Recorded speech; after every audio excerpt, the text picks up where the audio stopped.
Al-Fatihah.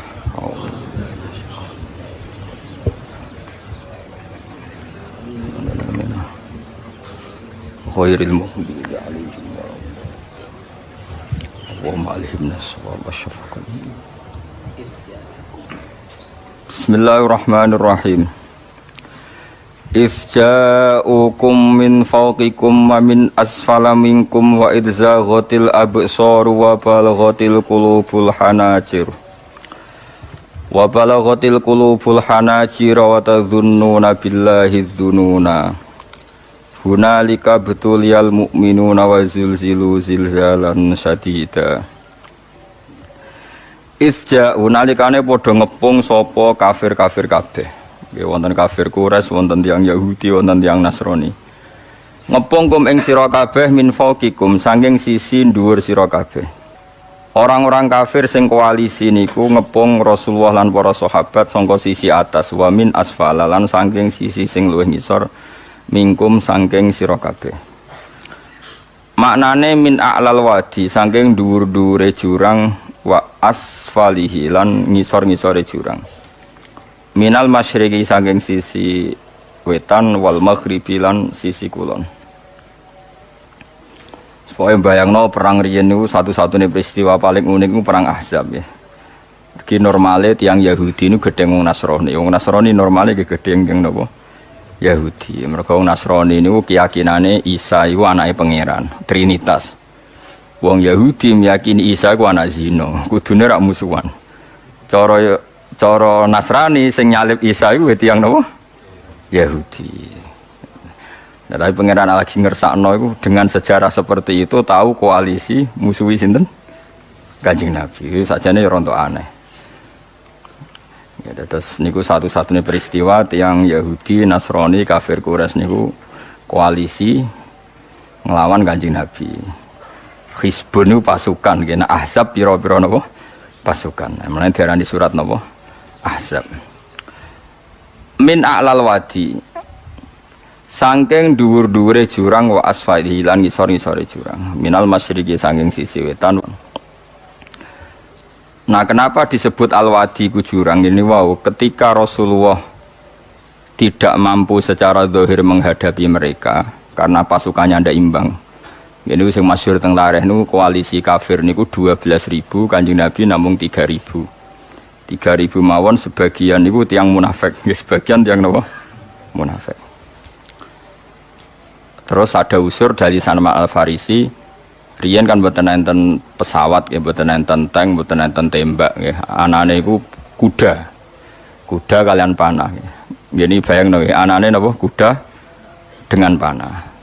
Terus Salman Al-Farisi usul, ya Rasulullah bikin khandak, bikin jurang, asumsinya atau apa spesifiknya itu kuda terbaik gak iso menculot, panah terjauh gak iso nglangkahi. Iso bayangno, kekuatan panah sing cara wong ijek nancep iku pirang meter misalnya taruh saja kok pinten sing kira-kira panah ditarik napa, ditarik kausen napa, kausen niku bahasa Jawa niku busurnya ditarik orang terkuat niku kan paling banter kan paling wonten 50 meter. 50 itu cek tedas. Cek loro. Gak jaret tok. Wah, tenis ra loro Kang, cara kena wis gak. Apa nak 500 meter. Nak kuda terbaik menculote pirang meter? Pinten? Ada 20 meter? Ora ono tetep. Nah, pokoknya damel khandak niku dengan asumsi kuda terbaik gak kuat mencolot, panah tercepat wis ra iso nglangkai itu. Kalaupun nglangkai wis napa kekuatannya ndak melukai. Nah, makanya perang Ahzab disebut perang napa? Khandak. Khandak niku maknane parit.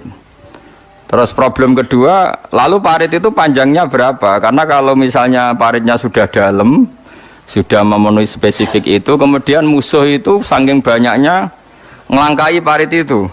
Kan sama saja, no? Gitu, misalnya parit itu mau sini giwangan, kemudian musuh saking banyaknya muter terus ngelewati, no? Itu kan nggak solusi juga. Hanya berdebat. Tak dudono jadi angel jadi pemimpin. Ketika berdebat, kata orang-orang munafik yang pura-pura mukmin, ya Muhammad, ya Rasulullah, kita di Medina saja. Kalah yang Medina, menang yang Medina. Artinya nggak perlu keluar. Terus kata beberapa sahabat Ansar, ya Rasulullah, tradisi perang di mana-mana itu memapak musuh itu di luar, sehingga kalau kita menang yaitu yang kita inginkan, kalau kalah anak-anak kita sempat melarikan diri. Karena secara teori logikanya masuk akal yang keluar, Nabi ngikuti yang apa? Keluar, sehingga perang Khandaq itu terjadi di luar kota apa? Madinah. Sekunane kuno, pendapat nak radinggo itu mutung, itu sekunane kuno. Akhirnya orang-orang yang usul di Madinah itu apa? Mutung. Ini buat tentang tentara, buat tentang polisi, buat tentang kiai. Pendapat radinggo itu terus rontok mutung. Nak mutung jarene konsep bersama, sing mutung itu rapati tenanan. Jenenge apa? Mutung. Singkat cerita terus sebagian itu jadi munafik betul. Mulanya itu memiliki disebut min a'lal wadi. Orang Islam posisi di Khandaq atau di jurang. Kemudian musuh itu ada di mana-mana, termasuk min a'lal wadi. Disebut min a'lal wadi wa asfali minal masyriq wal maghrib. Wa idzaqat lan nalikan wis melenceng. Melenceng iku wis ora fokus apa alabsoru pira-pira peningal. Malah tegese melenceng apa absor angkul lisein. Saking saben-saben perkara ila aduwiha muk fokus ning musuhe absor mingkul janibin saking saben-saben sisi. Corong Jawa teleleken. Dadi perang wis ora kok bermikir konsep, mikir strategi wis mesti kalah mok teleleken delok musuh. Saking yakin kalah niku. Wa balagot lan tumeka al qulubu pira-pira ati al hanajira ing pira-pira krongkongan. Nyawa wis kaya tok krongkongan. Jam'u hanjarat, inti hanajiru jam'e hanjarah. Wa ya te hanjarah iku muntahal hulqum iku katoke utawa batas akhire gorokan. Gamangane nyawa wis kaya tenggorokan. Mergo min syiddatil khaufi saking banget wedine. Akhirnya wong Islam piyambak senajan to iman niku nggih akhire wa tadzunnuna lan nyangka sira kabeh billahi Allah adzununa ing pira-pira persangkaan sing kaya iya kaya ora. Maksude jare wong mukmin sing iman tenan ta ora pangeran nulungi kondisi kok ngene. Dadi sing mukmin, sing munafik mesti kalah iki. Dadi urip wis biasa mamang bareng biasa kaya nyai wis suwi ora sugih-sugih tenan ta ora iso ngakhiri melarat. Apa leren alih napa profesi ya mulai mamang. Akhirnya duit masjid diinvestasekno. Kena amalillah, kena multi level sesuai bangkrut. Semacam. Tapi iku ya ono sejarah wis ben wis pangeran sugih. Pokoke sampean yakin pangeran iku kondang. Islam itu dipimpin kiai keliru ya mlaku, dipimpin kiai bener ya mlaku, dipimpin kiai gonta-ganti ya mlaku. Teng TV sering ana berita ustad sodomi, ustad ngene-ngene. Wong ya ora terus gedeng Islam, ya nyalahno ustad iku. Ya ana Islam dibajak, ekstremis ya muni Islam, sekuler ya muni Islam, liberal ya muni Islam. Ya Islam ya baik-baik saja. Ora ana masalah kan, biasa mawon. Iku ramene dunyo. Riyen Rasulullah niku rak sae-saene tiyang niku mawon disisipi tiyang munafik. Karena ndak ada cerita pendapat itu memuaskan semua pihak. Rasulullah rak kesayangane pangeran. Niku pun tidak bisa memuaskan semua orang, sehingga orang yang kecewa ya jadi munafik. Pemenang terima kiai, terima presiden, terima kapolri, terima pangam, nggak bisa. Apapun konsepnya itu nggak bisa. Mesti ada yang setuju pendekatan ekstremis itu persuasif. Sing sitok harus tegas. Kalau nggak tegas nggak bisa membasmi seakar-akarnya. Sing jari persuasif, nak tegas mereka dendam malah kacau negara. Sing sitok kalau nggak tegas mereka ngelama. Itu kan raiso selesai. Akhirnya nyelesaikan, aku sing pimpinan nurut. Akhirnya sing pendapatnya gak tinggal, nurut ya nurut mergo dipecat tapi terus balik lo sidik. Balik lo apa? Sidik. Masjid ge ngoten nasib, kiai ge ngoten. Kulo nek di murid kuatah, di santri kathah sing kiai ge kathah. Wono kiai niku sowan kula, Gus, masjid itu ape nganakno zikir Ramadan. Dadi 24 jam full mulai bar subuh sampai sahur. Saking semangat ibadah Ramadan. Terus ibadah ning dia muni takok. Ya teng masjid. Dadi masjid ben makmur, terbaik masjid makmur. Tak omongi. Lah apa ngarit ora ibadah? Apa dadi satpam mergawe iku gak ibadah? Apa nyupir angkot golek nafkah ibadah? Kiye kok goblok kira karuan aja muni ngono. Astagfirullah, iki ora urusan iku, Gus. Ya urusane mergo ke takmir dadi ben keren, pas ke takmir masjid rame ngono. Berarti sing Nama baiknya kan kowe. Nak pengiran ra butuh iku, pengiran kepingine seorang bapak golekno nafkah. Anake kepingine sekolahan ya satpam teko, ora teko alasane itikaf. Kepingine pangeran ya bis sing tetep jalan, dadi wong sing nyetop iku ana bis aja kok mandek mergo itikaf ayo mending. Kecewa lho. Wis bae ku piye dijapik ra ndukung. Padahal mek kula yo nyucup yo hormat, tapi tetep gremeng mergo idenya enggak keturutan. Ya kula yo ngerti rai-rai ngono iku yo biasa wae cara kula biasa. Tapi suwe-suwe yo sadar den. Bareng ngajak wong ora gelem. Akhirnya sadar. Jebule ngandel jeneng nganggo sembang kula wis suwe wong luwih ngandel aku timbang kowe. Lah bento tapi ngandel kowe. Wong aliran sesat ta. Ya masjid itu anggere sono salat jamaah iku ya wis rame cara pangeran. Ora perlu rame banget. Nak rame banget terus bakal pentol leren, satpam leren, supir angkot leren. Nah iku jek sepele. Dokter leren. Wong ape lara. Ape lara ape berobat. Raiso, nak lorone emergensi astagfirullah minamikum taqabbal ya karim. Ajane semburu leren maling leren, copet leren, iku apik nek iso ngumpul iku. Makanya ngaji iku ngambek wong alim kan, karena orang alim itu yang tahu duduk perkaranya agama. Seorang lagi yang tahu duduk perkaranya agama. Nabi itu kalau ngendikan itu sampai sahabat itu enggak bisa menampung. Kadang menyebut kebaikan satu majelis sampai 63 sampai 70. Misalnya Nabi ngendikan Al-imanu bid'un wasituna bid'ah. Iman itu ada 63. Terus nyebut terus. Pertama ngendikan a'la la ilaha illallah, tertinggi adalah kalimat tauhid. Wa adnaha imatatul adza anit thariq, terendah adalah menyingkirkan hal-hal yang mengganggu tiang apa? Mukmin atau mengganggu jalan. Terus ngendikan seperti itu. Sehingga pernah suatu saat Rasulullah itu ngaji di masjid. Rasulullah itu ngaji di masjid. Nabi kalau ngaji di masjid memang di teras, jadi terbuka. Terus ada pemuda santai dengan santainya nggo pacul, ngliwati Nabi ngaji diliwati. Nggo pacul, ya santai. Singkat cerita semua sahabat itu mencibiri. Celaka betul pemuda itu, ada Rasulullah ngaji tidak ikut tapi dia berlalu saja bawa cangkulnya. Kata Nabi, kamu jangan komentar demikian. Jika dia kerja menafkahi ibunya yang lemah atau anaknya yang lemah, dia juga ibadah dan itu juga sunnahku. Hanya sahabat mereka sadar. Jadi untuk meramaikan Islam itu tidak harus semuanya ngaji di masjid. Sing ape kerja ya ben kerja. Yang penting ora dadi germo. Ora pengedar narkoba itu. Nah, itu ora kerja Kang, perusakan. Jadi sebetulnya orang tuh enggak bisa mengatakan kerja mau pengedarkan narkoba itu ndak. Pengerusakan itu namanya. Tapi kayak adol pentol terus hal-hal yang halal itu namanya apa? Kerja. Dan kerja itu ibadah. Efek dari perikiran ulama yang seperti ini, akhirnya masjid daerah ulama itu sepi-sepi. Mergo ngomong ngono terus wong wae nak ngono ora perlu ning masjid. Lah iku kesimpulane sing salah. Kok terus kesimpulannya nak ngono ora perlu ning masjid bar saiki. Maksudnya orang ngono sing di aktivitas nggih monggo. Nek sing ada aktivitas timbang turu ning omah kene aduk ibadah ning masjid aja aduk turu ning masjid. Nah akhirnya daerah-daerah tertentu yang akeh ulama mesti masjidnya sepi, tak jamin. Jajal gitu loh nih Rembang, tambah sepi. Karena ulama cara berpikir, jauh kerja ya, ibadah ngernet ya, ibadah mulang ya ibadah. Akhirnya mau masjid mas terawih. Iku yang golek sing cepet. Tapi kunane kuno, Nabi sekalipun itu yang namanya orang yang mendengar, tetap ada yang menolak. Konsep perang di luar kota itu kan secara teori militer itu rasional. Bikin kontak ya rasional. Tapi orang yang berpendapat tadi, ya Rasulullah kita di rumah saja, itu ya gelo. Kayak tadi orang yang ingin memakmurkan masjid kemudian kan saya seperti itu ya gelo. Kalau pikiran saya, suatu saat dia sadar, intinya sadar, terus sowan saya sadar. Karena ya muridnya ada murid beda angkatan ya, dia semi-semi teman sama saya. Tak omongin ngene, cong kowe nak pancen seneng masjid tenan, masjid itu aja dadi problem bagi umat.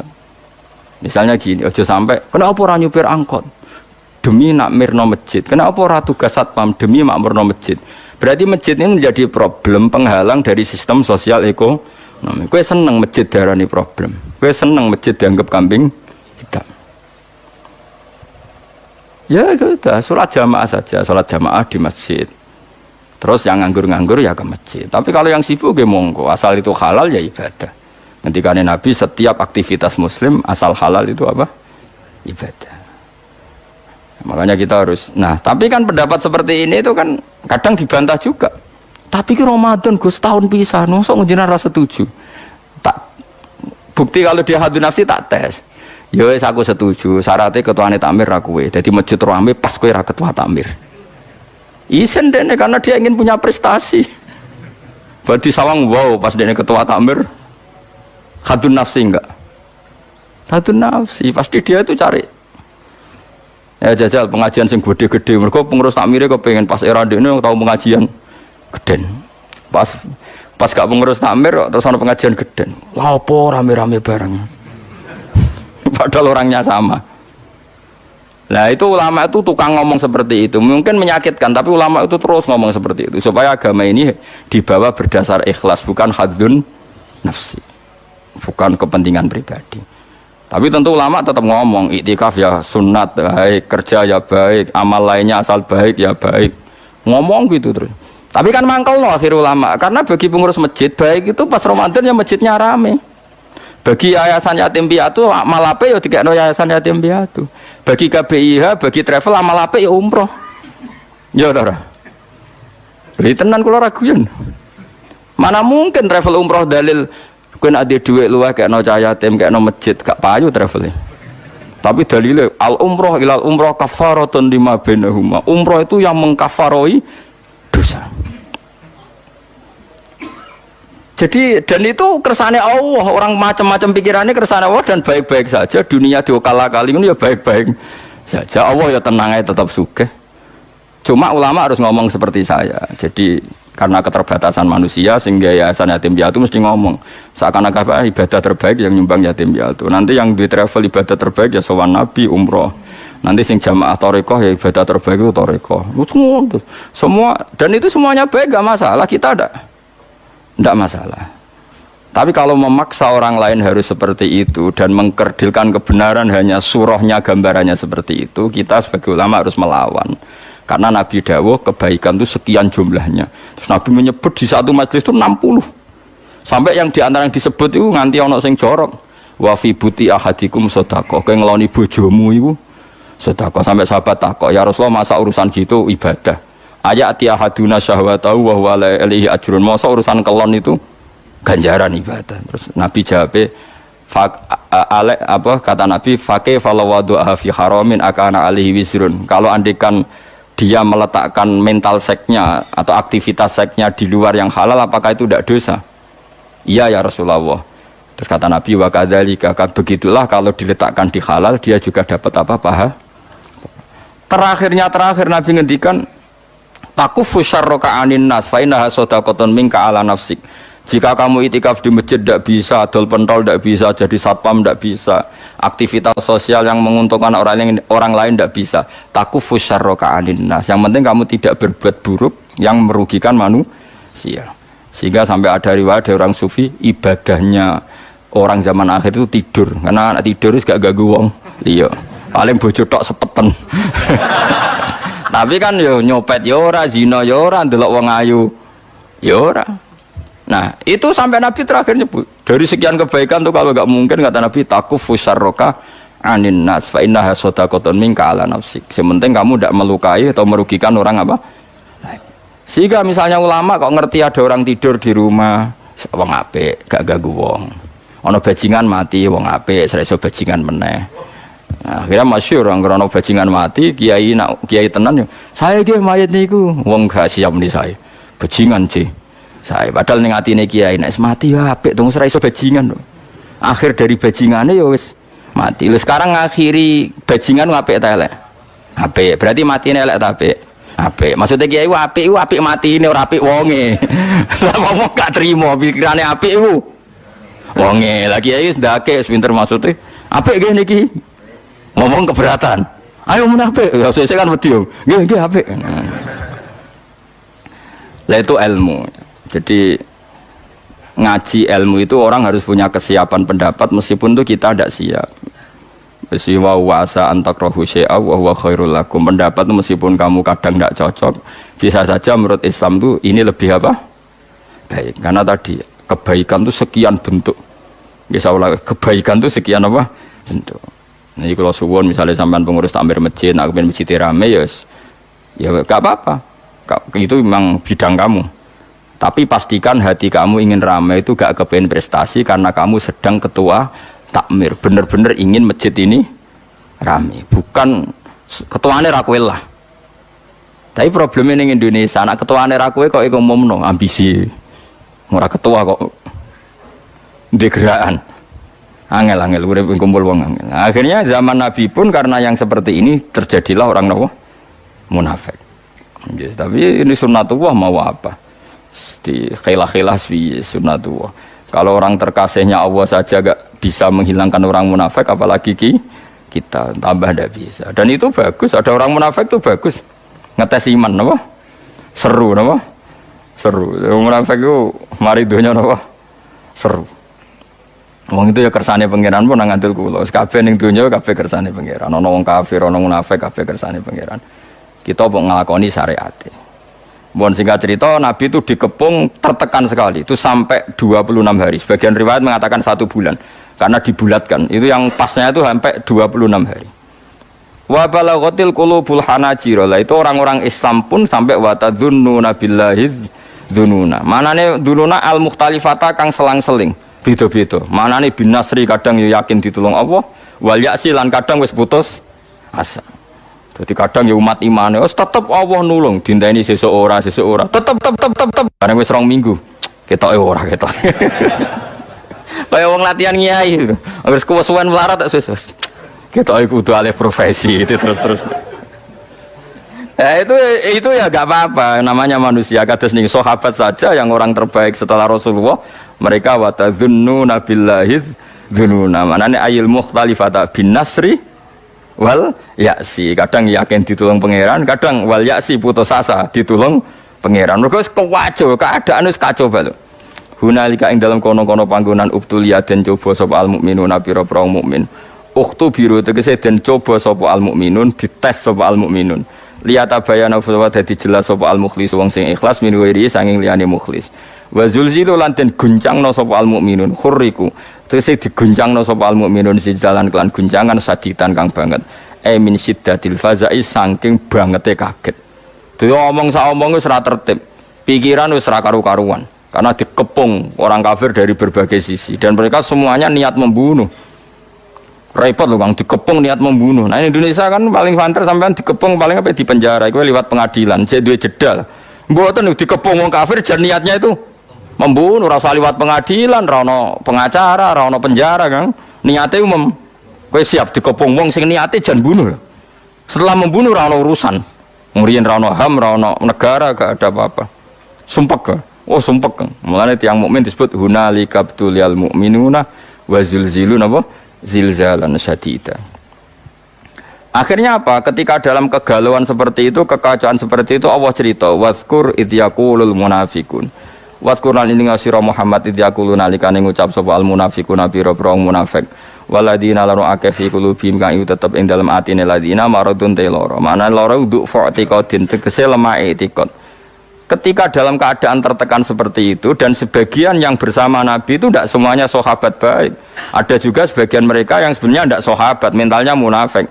Mereka komentar apa? Ma wa'adana Allahu wa rasuluhu illa ghurura. Ma wa'ada ora jajanina ing kita sapa Allahu Allah wa rasuluhu lan utasane Allah bin nasri kelawan nulung ora janjeni iku illa ghururan kecuali mau bodoni tok batilan tegese batil. Walah nyatane jare Muhammad kekasih Allah ditulung, nyatane dikepung wong kafir pirang-pirang dina ya ora berkutik. Wes paling dibodoni. Coba Rasulullah kayak apa sakitnya? Sudah terkepung, sebagian orang yang bersamanya menuduh beliau bodoh. Wah itu berat sekali jadi Rasul. Tapi Nabi ya tenang mau nonton. Ya tidak mangkal sama orang munafik, ya enggak panik, ya santai. Masyhur itu hadis. Malah Nabi guyon. Nabi dalam keadaan gitu cek guyon. Masyhur itu guyonnya Nabi. Jadi ketika bikin Khandaq dan orang sudah panik seperti itu, ada yang panik karena bawaan watak manusia ketika tertekan. Ini panik yang masih ditoleransi Allah. Seorang lagi ada panik karena bawaan apa? Manusia. Yang tadi orang mukmin tadi. Hanya watu dzununa billahi dzununa. Ada panik yang kemudian menjadikan alasan dia ragu kepada kebenaran Nabi. Mbon nggih ngaji London dirungokno iki. Panik itu kan ada dua. Ada panik karena watak manusia. Misalnya dikepung orang kafir, semuanya ingin membunuh Anda. Terus Anda panik. Ndonga ta ora ya? Apa menisan ndonga husnul khotimah wae dadi sekaruan. Padahal harusnya kalau Anda seorang mukmin sejati, jangan kesusu ndonga husnul khotimah. Ini konteks perang, tetap kita ingin menang, mengangkat li'ilai kalimatillah. Jangan langsung mikir husnul khotimah, berarti Anda pecundang, kepengen nang mati terus melok-melok. Jadi kepengen memperjuangkan Islam kok nak mati seneng, padahal mati itu akhir dari segalanya, termasuk akhir dari perjuangan. Makanya Syekh Nawawi Banten berfatwa, orang minta mati saya itu tidak boleh, kata Imam Nawawi Banten. Alasannya dengan kamu mati berarti berakhir juga potensi Anda berjuang. Yang boleh adalah kamu ingin hidup atau mati diridhani Allah. Nanti soal pilihannya Allah itu kamu hidup ya biar li'ilai kalimatillah. Kalau mati sebagai bukti nyawa kita lillah, milik Allah. Tapi jangan fokus kepengen mati syahid benar. Berarti Anda kan tidak siap mengawal Islam dengan jasad kamu, dengan kemampuan kamu. Makanya cara Syekh Nawawi ra usah njuk ndonga mati napa syahid. Piye-piye mati syahid itu keceluk maktulal kafir, orang yang dibunuh. Bukan masalah dibunuhnya, Kang, tapi masalah terus kowe ra iso mbela Islam. Paham ya? Jadi misalnya kados pas ngaji ngene kok digepung wong kafir. Barang kowe panik mesti kalah. Ya Allah, kula nyuwun husnul khotimah. Berarti kamu ndak ingin Islam itu menang. Paham sih kalau maksud? Ya ora usah donga, wis pokoke ya Allah, lakukan yang terbaik. Jika saya hidup untuk li'ilai kalimatillah ya saya hidup. Jika sebaiknya mati karena sudah tidak dibutuhkan Islam, ya mati sani mohon keren, mumpung pas syahid. Ya bang mesti pas demenan, sudah gitu aja donga. Tapi jangan pangeran ojo mbok ajari kon milih satu fokus, itu tidak baik. Enggak tuh kali ke anak papat melawarat. Terus donga Gusti kula dadi bapak ra ono gunane aduk mati wae. Wong zaman urip ngel-ngel wong meneh mati. Ora usah donga ngono. Iso wae pas mlaratem wis finish. Dadi jumlah mlaratem wis entek ning Roh Mahfud itu. Sesuk wis kepala pas sampai finish malah kowe wis putus asa. Enggak boleh. Wis ora usah donga biasa wae. Ngerti-ngerti bojo minggat, anak minggat wis delok wae ora usah donga. Kok pinter ngertiin aku ora kena deloki kok mulai. Berarti bojomu pinter. Mulane wong aja emosi. Misale ke melarat, ra iso nafake bojomu mulai. Alhamdulillah Gusti bojo kula pinter. Wis ngerti kula ora deloki kok mulai. Wis ngerti kula ora iso ngekeki mangan kok mulai. Kowe sing bangga di bojo pinter. Wong mung nganggo akale ora ngara emosi. Aja kok malah ngamuk. Wes ngerti nak malar tanggal mulai. Lah misale melok kowe terus ramangan mati kabeh. Ya apik mulai. Nak mulai berarti bojomu pinter, wis ngerti nak melarat. Ditinggal mulai. Lah bojomu mulai aja nuruti nafsu. Mas, kula kepengin bantu jenengan gak bebani jenengan. Tak sementara aja mangan wong tuaku dhewe. Tolong Mas urus diri sendiri. Lho umpama Islam ngono ra indah napa? Kayak apa ini?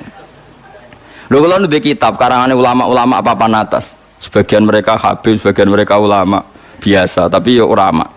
Itu ada cerita, ada seorang habib alim ditanya. Habib saya ini punya teman, ketika saya kaya mereka sering ke saya, ketika saya miskin enggak. Teman seperti itu baik apa enggak? Jawab Habib itu lucu. Yang jelas kehendak Allah seperti itu baik. Itu kehendak Allah di seluruh dunia. Umumnya wong nak lagi mulya, jabat, suku marak, nak melarat gak marak. Iku apik. Lah kok apik piye? Habib itu kan gak setia. Kowe sugih didelok kancaku keren. Lah nek melarat go delok-delokan ki ora isin. akhirnya alhamdulillah bebek bener. Jadi wong apa-apa didelok mbek ilmu blok-blok aja kok delok iku nganggo nafsu.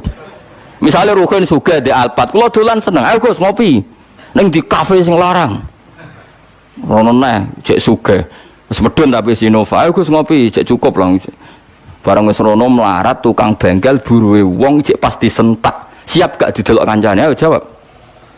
Enggak siap. Maslahate piye yo kancane delalah ditetir ra seneng dolan. Dadi melarat ra konangan. Kok malah gawe teori anyar. Bapak melarat ditinggal. Wong pangeran gawe sunah mesti yang terbaik. Mbok yo iman sing mulane iman anut ulama, aja anut omongan yang bodho-bodho. Wong bodho ora iso mikir. Ngromong ngono. Omong di share ngono. Wong yo ngomongnya bareng padha. Saya sadunya kok dhewe padha. Sugih wis parani nak melarat ditinggal. Jadi kebodohan kita kan wis di-share, dimasalkan. Nah ulama ra ngarah terjebak.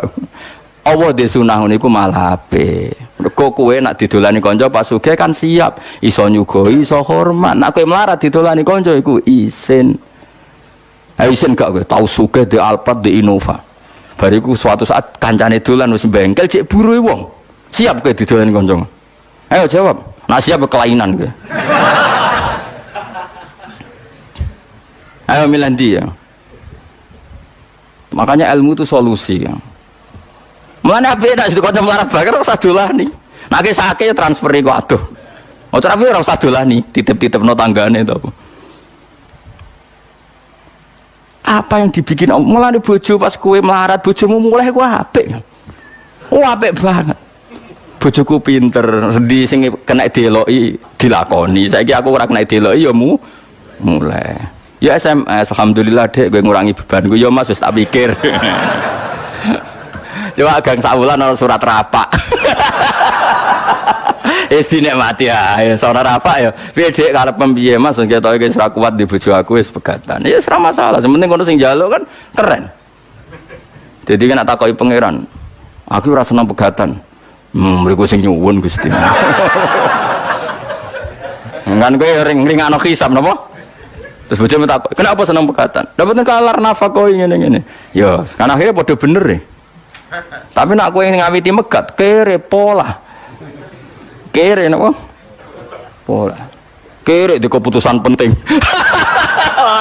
Tolak kan keputusan penting. Nak pikiran takok, kere di keputusan. Di mana-mana orang kere itu tidak boleh punya keputusan. Mulane urip wis nikmati, pokoke kabeh kodok kodare Allah mesti apik. Kowe kudu yakin syarat iman ku ridho bi qadaillah khairihi wa syarrihi minallah. Pas bojo seneng ya kersane Allah, pas ngamuk ya kersane Allah. Anggap ae ngamuk pelecut. Ya timbang kowe seminar bayar 400.000 ketemu motivator supaya kowe kaya. Wah bojo ngamuk wis dadekno motivasi, Kang ora usah seminar. Ngamuki terus kerja keras. Mandi di motivator mbek bojo ngamuk. Oh mati bocah ngamuk. Lah lha apa ke seminar? Seminar motivator. Melok motivator ulung dari mana? Jare sapa mandi ngamuk. Misalnya seminar psikiater psikologi. Oh kowe di bojo ayu lagi seneng kowe adem dhewe Kang ora usah nekani psikiater. Bojo ayu teko ke disewambut wayu wis adem dhewe ora apa ketemu psikiater malah bayar bareng. Kok repot apa? Jadi bojo fungsine loro, nak ngamuk anggap ae motivator. Nak pas damai anggap ae psikiater. Ya, tapi kamu itu gak nampa kodok kodar. Problem orang Islam itu gak nampa kodok. Wanita yang punya watak seperti itu masih dianggap problem. Karena kamu hadzun nafsi. Kamu sebagai lelaki ngerasa Fir'aun, ngerasa orang besar. Diamuk tersinggung. Ngono nak bojone lagi ramah ngerayu, dikarep dia ya maunya apa? Dianggap ada keinginan terselubung. Paling ape njaluk dhuwit mulane apian. Uteke elek. Mulane urip ora barokah. Wis antekno wiridamu ora arep dadi wali. Wis ora ngarang. Kula nu ngerti kok sampean dadi wali ora. Kan ono daftare wali kan ono daftare. Kan ketara kok nggih wajahe ketara. Tapi yo ukuran zaman akhir wali kabeh. Asal wong mukmin yo wali. Tapi wali sing piye? Sing minimal wali nikah nek ada anak wedok wali. Nek anak wedok sing bangga Kang berarti kowe wali. Enggak anak wedok ape kawin naipe takok ndi? Waline ndi? Waline bapake fasik lah ya. Wali. Mulane kula suwun Quran iku hebat ya. Quran mensifati orang mukmin ketika tertekan mereka spontan, kadang yakin ditolong, kadang putus asa. Pangeran yo maklumi napa wa tadzunnuna billahi dzununa. Iku mek pangeran dimaklumi disebut mu'huna lika betuliyal mu'minuna wal zulzilu zilzalan sadida. Padahal orang mukmin sempat frustasi sangka pertolongane Allah. Tapi frustasinya orang mukmin itu karena kondisi tertekan bawaan watak manusia, bukan karena berontak ambek janjine Allah lan Rasul. Beda nak komentar munafik, memang dari awal gak percaya janjinya Allah dan Rasul. Mereka mengatakan apa? Ma wa'adana Allahu wa rasuluhu illa ghurura. Allah Rasuluhu paling bodoni. Tapi dalam keadaan seperti itu Nabi itu santai, masyhur dengan tarikh-tarikh. Suatu saat ada seorang sahabat itu kan kalau ngeduk Khandaq itu kan pasti ada batu-batu besar yang nggak bisa di mikwal ya apa singgung ngedok watu mikwal bahasa Arab mikwal apa kan ganjo ya ganjo. Nak pedang kan saifun, kalau ganjo itu mikwal bahasa Arab apa Al-mi'wal ya, atau al-faksu, kadang tarik-tarik faksu napa? Ganco atau palu sing napa? Gede. Ya ganco lah. Ketika diganco itu tidak bisa. Sampai beberapa sahabat paling kuat pun tidak bisa. Terus sampai ada yang nggak kuat, matur ya Rasulullah itu ada batu di bawah untuk kedalaman kontak tapi nggak ada yang kuat. Nabi enteng saja diminta. Ganconya diminta. Setelah diminta Nabi, karena Nabi itu kekasih Allah, itu diantemkan sama Nabi itu kayak roti. Artinya langsung terbelah. Lucunya ketika terbelah itu ada sinar di mana orang yang di kontak itu melihat Qasrul Baydha. Qasrul Baydha itu Philadelphia yang ada di Jordan. Dulu kerajaan Rustam itu kan di Jordan, di Philadelphia itu. Makanya berkali-kali saya ngomong, Philadelphia yang di Amerika itu niru Philadelphia kota suci Kristen yang ada di mana? Jordan. Itu kelihatan, padahal Jordan dan Medina itu penerbangan 3 jam. Jordan ke Medina itu penerbangan 3 jam. Itu kelihatan. Pas kelihatan Nabi sempat guyon. Ya, Nabi senang guyon, dalam keadaan seperti itu guyon. Jong, kamu sebenarnya menguasai pemerintahan Kaisar yang di Jordan. Dulu namanya ya Syam, semuanya situ apa? Syam. Nah, dulu kan Jordan, Palestina, mana Lebanon itu semuanya apa? Syam, Israel. Terus orang-orang yang di sekeliling Nabi kan saya ulang lagi, kan ada orang-orang munafik. Mereka punya grup juga. Delok oleh Muhammad tambah saraf. Kok iso menguasai pemerintahan Rustam, pemerintahan Kaisar? Kita-kita saja sekedar keluar ngising rawani. Oleh muni ngising, contohnya ngising. Wala yastati ahadun fi mutabarrizi. Orang mau ngising aja enggak berani. Saking ketakutannya, kok jadi apa menguasai Kaisar, tambah nemen Muhammad ya. Terus dipecah kedua. Pecah kedua itu sinarnya sampai Irak. Nabi juga komentar, nanti kamu akan menguasai Irak. Ketiga sampai kamu nanti menguasai Konstantinopel. Konstantinopel itu di Turki. Dulu namanya Konstantin. Tapi soal apa? Nabi itu nubuah. Ketika orang nggak percaya, karena teorinya nggak masuk akal saat itu, Pangeran nurunkan ayat Qulillahumma malikal mulki tu'til mulka man tasya wa tanzi'ul mulka mimman tasya. Soal raja dan tidak raja itu terserah kehendak Allah, bukan urusan data dan dekat-dekatan. Terus masih cara saiki mukhallah, kalau mau menghendaki ya ada mukhal. Enggak, Indonesia saja banyak lah contoh seperti. Normalnya ketua partai yang putri presiden harusnya jadi presiden gampang. Kadang yang enggak ketua partai, enggak anak presiden malah jadi presiden. Kalau Allah menghendaki mau apa? Coba. Harusnya cara logika kan yang sudah ketua partai, sudah anak presiden lebih gampang jadi presiden. Tapi kalau Allah tidak menghendaki mau apa coba? Tapi resikonya tauhid kayak seperti itu akhirnya enggak pati ya biasa wae nek di prestasi. Mergo kersane Allah. Jadi ya repot juga. Akhirnya gak ngregani poin prestasi nih wong. Mergo kabeh. Ya gue ya resiko. Tapi kira di tauhid ya resiko. Orang di tauhid itu kan kafir. Akhirnya bener kayak ulun rondo. Maksudnya rondo ya sawangan intelek tapi hatine tauhid. Jadi intelek mau ibu-ibu pantas-pantasnya kumpul wong ya. Intelek. Sudah akhirnya Nabi guyon lagi parah. Ini yang lebih parah. Di antara sahabat itu ada yang ndek elek. Tapi Nabi ora tau menelek, sing menelek kula, tapi terkenal sahabat ku elek. Nabi tentu ndak ngendikan elek karena Nabi ora tau ngenyek wong. Surakoh namanya. Surakoh nanti kerajaan itu setelah melihat itu nanti dikuasai orang Islam. Kamu nanti saya itu melihat kamu jalan pakai mahkota yang gak serasi. Nganggo jubah mahkota ya ora serasi. Nabi mbek guyu. Guyu sempet. Bayangno Surakoh sing paradok elek keriting kok nganggo mahkota. Masyhur itu. Sahabat itu percaya saja tapi tetap dianggap Nabi ku guyon. Singkat cerita suatu saat Nabi wafat, Abu Bakar mengganti beliau, setelah itu diganti Umar. Diganti Umar, singkat cerita, Umar itu bisa menaklukkan pemerintahan Romawi yang mencengkeram Yerusalem, yang mencengkeram mana itu di Jordan. Singkat cerita kerajaan Philadelphia itu ditaklukkan oleh Sayyidina Umar. Rustam itu keplayon sampai mahkotanya itu jatuh. Mahkotanya jatuh lalas ning kono iku Surakoh. Dinggo. Wong dinggo sahabat guyu-guyu. Tetep elek lho menane cerita. Tetep elek. Coba bayangkan betapa mukasyafahnya Rasulullah, betapa Nabi itu tahu sesuatu yang akan itu dikatakan Nabi ketika itu dan nunggu peristiwa Sayyidina Umar. Makanya setelah Sayyidina Umar itu menaklukkan Romawi, baru orang ahli Taurat dan Injil namanya Ka'bul Ahbar baru masuk Islam.